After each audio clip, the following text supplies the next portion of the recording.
안녕하세요. 경기도의회 이혜원 의원입니다. 저는 양평군 출신이고요. 보건복지위원회로 시작해서 현재는 문화체육관광위원회에서 활동하고 있습니다. 반갑습니다.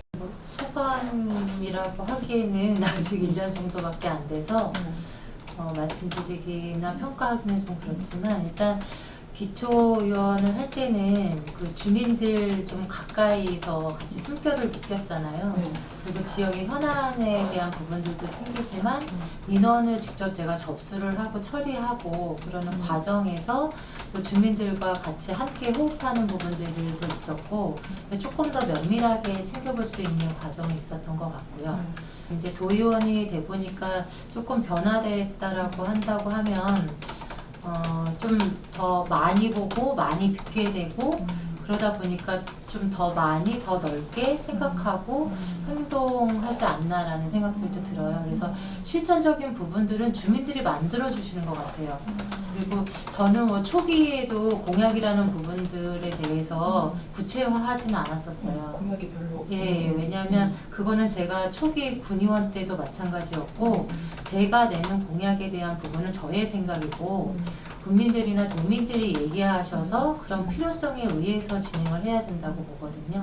그래서 거기서 함께 만들어지는 부분과 그 목소리에 제가 귀 기울이고 경청해서 그분들과 함께하고 모르는 것은 공부해 가면서 그렇게 함께하는 것이 도의원이다라고 생각을 하고, 어떤 분이 그러시더라고요. 그러니까 작은 것부터 해야 정치가 제대로 되는 거라고.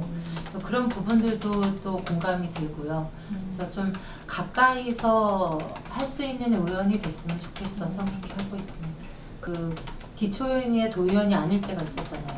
사회복지사로 오랫동안 근무를 했고, 그러면서 이제 아쉬웠던 부분들이 있었고, 그리고 이제 선거 때나 이럴 때 공약집이 많이 보이긴 하지만 그 부분에서 우리의 의견을 얘기한 적은 없었거든요. 그래서 그런 부분들은 우리가 국민이나 도민의 대변인인데, 그러면 당연히 도민의 의견을 청취해야 되고, 거기서 여러 가지 정책이든 입법이든 나와야 된다고 생각합니다. 근데 뭐 말씀드린 대로 아시겠지만 사회복지 실천 현장에 있다 보면 제한적인 게 많잖아요. 네. 어떤 제도 안에서 뭔가를 해야 되고, 그러다 보면 사각지대에 계신 분들은 많이 발생할 수밖에 없고, 그분들에게 서비스를 제공하기 위해서 또 제도권에서 안 되기 때문에 서비스가 안 되고, 그랬었는데 이제 기초의원이 되다 보니까 어쨌든 그 조례 안에서 시행할 수 있는 부분도 있고 변화를 줄 수 있는 부분도 일부분 있었어요. 그리고 함께 그 사회복지사들이나 현장에서 같이 이야기들을 하고, 그리고 저희가 현장에서 했었던 그 좀 답답한 부분들에 대한 것들을 계속 같이 정담의 형태로 얘기를 하고 토론의 형태로 얘기를 하면서 같이 고민했었던 부분들을 이제 그 조례나 또 어떤 예산에 다루거나 이렇게 제가 할 수 있는 부분들, 그런 부분들이 생겼고, 그렇기 때문에 어떤 그 양평군의 그 가족지원센터라던가 이런 부분들도 입법을 통해서 또 할 수 있었던 거고요.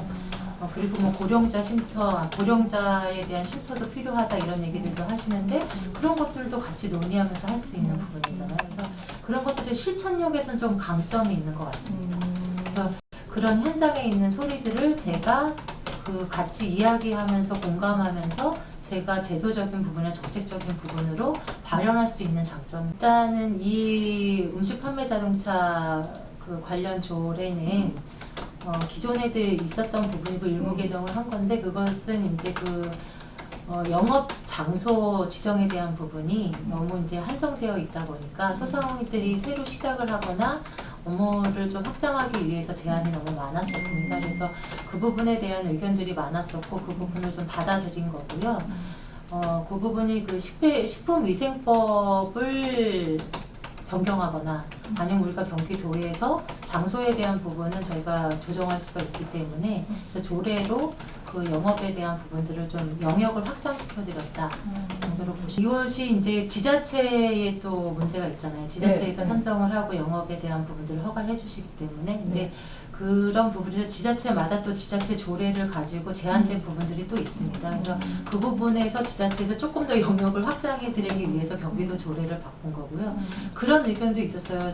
지자체에서 하는 걸 우선권으로 해달라고 조례에 넣어달라고 하는 의견도 있었는데 그러다 보면은 제한될 수밖에 없잖아요. 그래서 그 부분은 반영을 못 시켰고 그 지역마다 특성은 있으니 지역의 특성을 반영을 하되 경기도에서 범위를 넓혀줘야 소상공인들의 기회가 확장이 된다.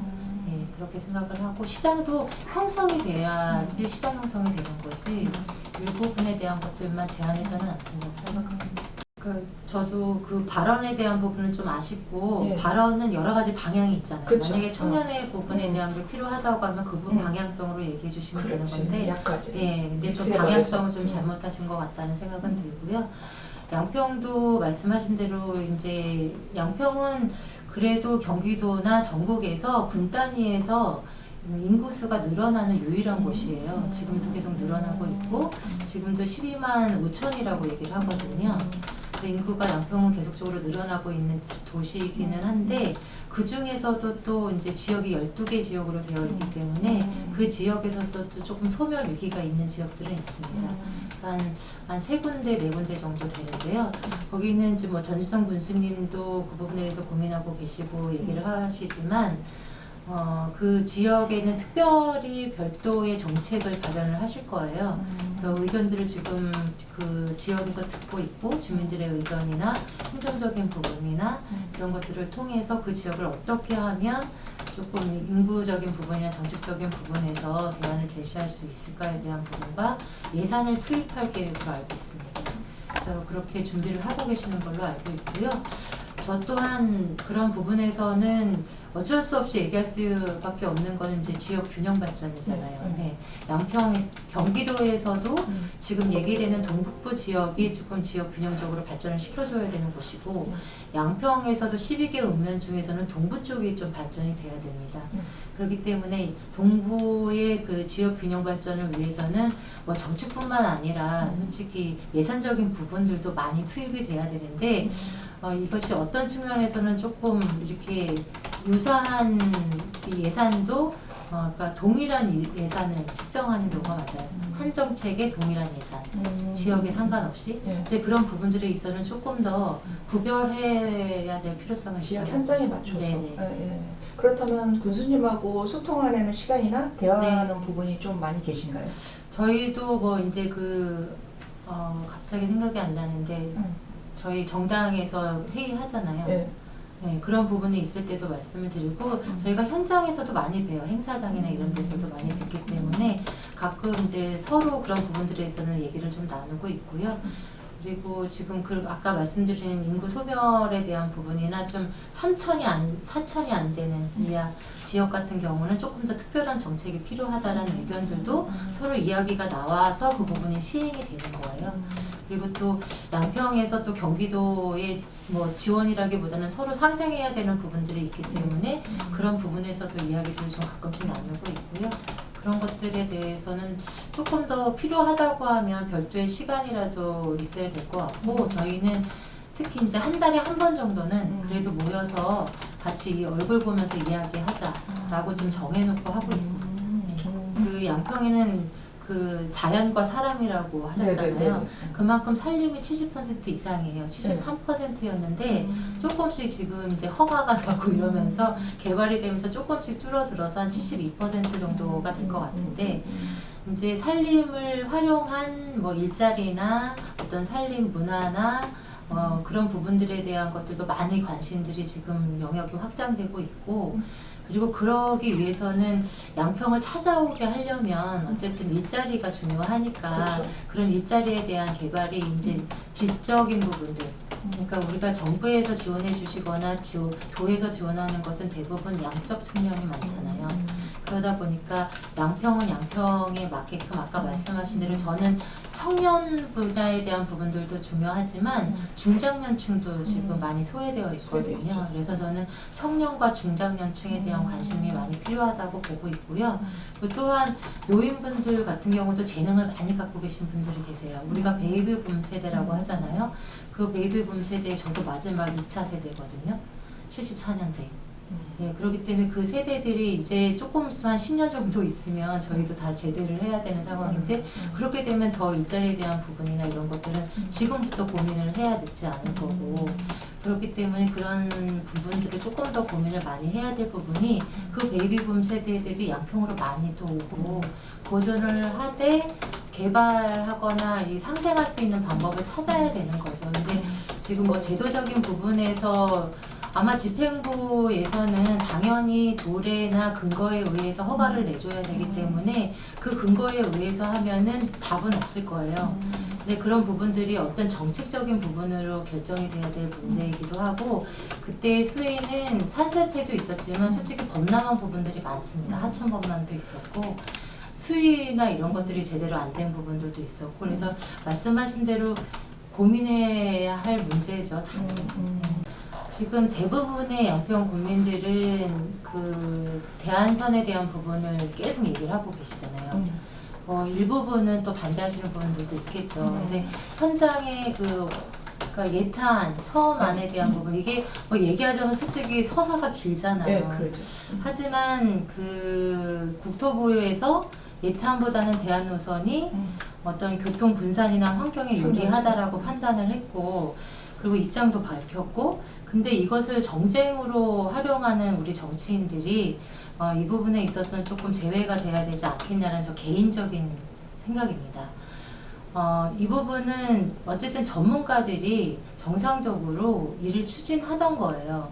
근데 그런 부분에서 이런 정쟁으로 어떠한 그러니까 이게 뭐라 그럴까 지금 가짜뉴스라고 처음에 시작이 됐지만 그런 부분으로 자꾸 이야기를 만들다 보니 이것이 계속 정쟁화가 되고 불씨가 계속 불켜지고 그래서 양평 국민들은 처음에도 국민들이 나서서 범대위를 조직을 했고 저번 주 금요일도 또 이 부분에서 우리는 찬성한다 찬성하는데 왜 이게 안 되냐라고 또 집회도 여셨잖아요. 그런 목소리들을 좀 듣고 또 뭐 우리 경기도지사님을 얘기해서 그렇지만 우리 도지사님도 제가 몇 번이나 현장에 좀 와서 보시고 얘기를 듣고 얘기를 해주십시오 했는데도 아직도 안 오셨어요. 근데 그 현장에서 국민들이 노력하는 부분들에 대한 것들을 매일매일 보시면 얼마나 지금 본인들이 지금 생계도 놓고 하셔요. 이 부분이 저희가 15년 어쩌면 더 이상된 염원이에요. 양평 그렇죠. 국민들의.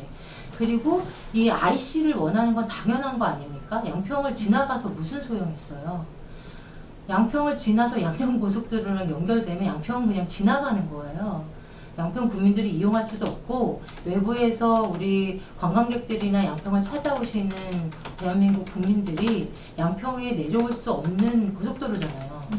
진출입이 안 되는 고속도로를 우리가 왜 원하겠습니까? 그러니까 그런 부분에 있어서는 아주 당연한 논리고 상식적인 부분이거든요. 근데 그 부분에서 왜 이걸 가지고 왈가왈부 해야 되는지에 대한 것도 잘 모르겠다라고 하시는 분들이 대부분이시고 저번 주에도 300명이 넘었다고 들었어요. 저는 일부러 현장에 안 갔어요. 뭐 연수도 있었지만 근데 국민들이 괜히 얘기하시는 부분에 저희가 끼면 조금 또 다른 색으로 보실까봐 그쵸. 다른 정치색이 컬러로 입혀질까봐. 입혀질까봐 그 부분들 솔직히 되게 조심스럽습니다. 그래서 저는 앞으로도 어떤 서울 양평 고속도로를 이야기할 때는 국민들의 의견을 좀 전달해드리는 입장으로 말씀을 드리려고 하고요. 그냥 개인적인 소견은 또 현실은 양평 국민 입장들은 이렇다 이렇게 말씀을 드리고 싶어요. 그리고 진짜 처음에 말씀하신 것처럼 시작된 것부터 중간에 과정 여러 가지를 지금까지 온 걸 얘기하다 보면 하루도 모자라요. 그것은 여야가 다른 답변이 나올 거라고 저는 생각을 하고요. 네, 저는 국민의 입장에서는 일단 추진을 해야 한다. 이게 답이죠. 재개를 해서 추진이 돼야 되는 게 답이고 그리고 나서는 전문가들이 있잖아요. 저희가 다 영역마다 전문가들이 있는 거고 그럼 전문가들 입장을 듣고 그분들이 책임질 수 있는 대안을 제시를 해서 국민들의 의견과 도민들의 의견을 듣고 그것을 반영해줘야 되잖아요. 지금 이 부분도 반영을 하기 위해서 설명회를 하려고 하다 멈춘 거 아닙니까? 들 입장에서는 저도 양평에서 태어나서 자라고 있지만 아니 현안을 봐주시라고요. 지금 규제가 얼마나 많습니까? 양평이 10개 이상의 규제를 갖고 있어요. 그 물을 보존하기 위해서. 그런데도 혜택은 많지 않습니다. 그 수객기금 주는 게 모든 걸 다 보상해 주는 건 아니잖아요. 그리고 오히려 수객기금 때문에 그 보존하지 않아도 돼야 되는 지역까지 다 묶어놔가지고 발전도 안 되고. 그런 부분들도 그때도 뭐 5번 발언 보셨으니까 5번 발언에도 제가 수도세에 대해 얘기도 하고 했지만 그런 부분들이 경기도에서 전국에서 양평군이 많이 내고 있어요. 국민들이. 그걸 어떻게 이해합니까? 양근대교라고 있어요. 양평에. 양근대교가 지금 4차선으로 지금 2차선인데 4차선을 확장해야 돼요. 그게 강을 건너는 다리예요. 그 부분이 지금 확장이 돼야 되는데 착공을 해야 돼요. 아마 정확하진 않는데 4월이나 5월쯤에 착공을 들어가기로 했었는데 지금까지도 착공이 안 되고 있어요. 경기도 지방도잖아요. 그럼 경기도에서 그 부분에 대한 관심을 가져야 되고 지원을 해줘야 됩니다. 근데 추가 비용이 발생은 했어요. 근데 추가 비용이 123억인가 추가 비용이 발생을 했는데 그 부분을 양평에서 다 책임을 지라고 하시는 거예요. 그래서 그런 부분에 있어서는 지금 얘기 나오는 이 서울 양평 고속도로가 왜 나오는 겁니까?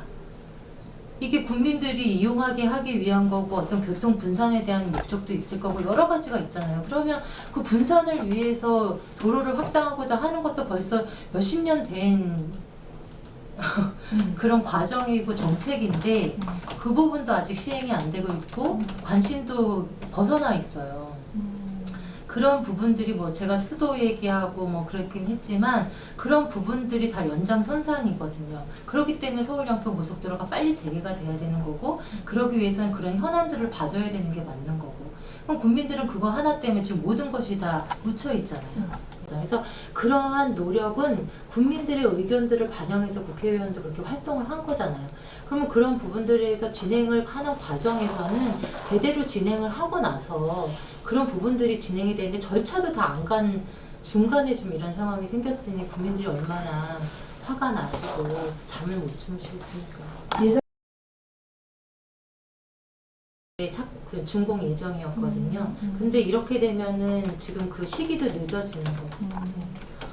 제대로 했을 때 어떠한 아시잖아요. 네. 집행부에서 어떤 과정을 할 때는 모든 것이 계획대로 진행됐을 텐데 중간에 이런 과정이나 그렇지 않아도 예산 문제나 여러 가지 변수가 생기기 때문에 그 준공이라는 거는 항상 늦어질 수도 있는 건데 지금은 이 변수로 인해서 벌써 한참의 시간이 소요되고 있기 때문에 저도 한번 계속 목소리를 한번 전달해 보겠습니다. 목소리 크십니다.